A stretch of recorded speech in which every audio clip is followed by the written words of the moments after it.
দুই প্রকার ব্যক্তিকে কুরবানির গোশত দিলে সওয়াবের পরিবর্তে আর গুনাহ হবে। নবীজি সাল্লাল্লাহু আলাইহি ওয়াসাল্লাম কঠোরভাবে নিষেধ করেছেন এই দুই ব্যক্তিকে কুরবানির গোশত দেওয়ার জন্য, অথচ আমরা এদেরকে দিতে খুব বেশি আনন্দ ফিল করি এবং সওয়াব মনে করে তাদেরকে দেই। নবীজি সাল্লাল্লাহু আলাইহি ওয়াসাল্লাম নিষেধ করেছেন, বুখারী, মুসলিম এবং সিয়াসিত্তার অধিকাংশ কিতাবের মধ্যে এই হাদিসগুলো বর্ণনা করা হয়েছে, কিন্তু অধিকাংশ মানুষ আমরা জানি না এবং অনেকে জেনেও না জানার ভান করে বসে থাকি আমরা। হযরত আলী রাদিয়াল্লাহু তাআলা আনহু বলছেন, নবীজি সাল্লাল্লাহু আলাইহি ওয়াসাল্লাম বলছেন, তোমরা প্রথম নম্বরে কোনো কসাইকে মজুরি হিসাবে গোশত দিবে না।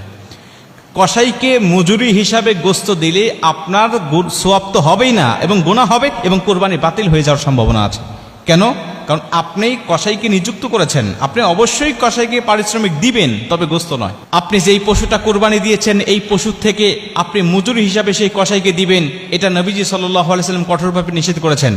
আপনি কসাইকে নিযুক্ত করার পূর্বে তার সাথে আপনাকে চুক্তি করতে হবে, আপনি অবশ্যই তাকে পারিশ্রমিক দিবেন, তাকে ঠকাবেন না, কোনোভাবেই নয়। এবং নবীজি তো মজুরিদেরকে বলেছেন যে তার গায়ের ঘাম শুকিয়ে যাওয়ার আগে তার পাওনাটাকে বুঝিয়ে দাও। অতএব সেই নবী কখনোই তাদেরকে ঠকাবেন না। নবীজি সাল্লাল্লাহু আলাইহি ওয়াসাল্লাম বলছেন, অবশ্যই তাদেরকে মজুরি দিতে হবে, পারিশ্রমিক দিতে হবে, কিন্তু এই কোরবানির পশু থেকে নয়, দিতে হবে তোমার ইনকামের মধ্য থেকে, তোমার সম্পদের মধ্য থেকে।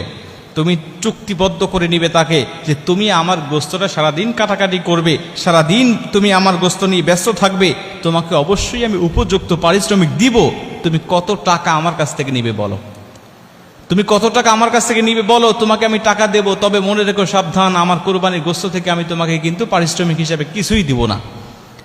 এরপরে আপনি তাকে উপযুক্ত পারিশ্রমিকটা বুঝিয়ে দেওয়ার পরে আপনি অন্য 10 জনকে যে পরিমাণ গোশত দেন বা যে নিয়তে আপনি গোশত দেন, আপনি তাকে ঠিক সেইভাবেই আপনি তাকে কিছু দিয়ে দেন পারিশ্রমিক দেওয়ার পরে। কিন্তু আপনি গোশতকে পারিশ্রমিক হিসাবে দিয়ে দিলেন বা ওই আপনি মূল্য কম দিলেন যে আমি তো তাকে কিছু গোশত দিবই, অতএব মূল্য কম দিচ্ছি, তাহলে আপনার সওয়াব হবে না। এটা হলো 1 নম্বর। 2 নম্বরে, যে ইমামকে দিয়ে বা যেই মানুষকে দিয়ে আপনি কোরবানির পশুটাকে আপনি জবাই করে নিয়েছেন, এই ইমামকে আপনি পারিশ্রমিক হিসাবে, সে জবাই করে দিয়েছে আমি তাকে গোশত দিয়ে দিলাম না, এটা আপনি দিতে পারবেন না। আপনি সে জবাই করেছে, অবশ্যই তাকে পারিশ্রমিক দিবেন, অবশ্যই তাকে মূল্য দিবেন, হাদিয়া দিবেন, তবে কোরবানি গোশত থেকে নয়, আপনি তাকে আলাদা মূল্য দিয়ে দিবেন।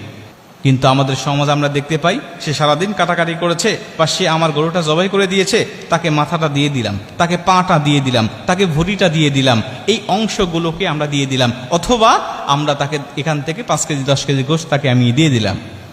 এটা আপনার ইচ্ছা মতো হবে না। আপনি এটা আল্লাহর রাস্তায় কোরবানি দিয়েছেন, এটা আপনার দায়িত্ব নয়, এই গোশত আপনি মালিক নয়, এটা আল্লাহ আপনাকে মেহমানদারি হিসাবে দিয়েছেন। আপনি কেন এটা নিজে পারিশ্রমিক হিসাবে সেখান থেকে অন্য মানুষকে আপনি দিবেন?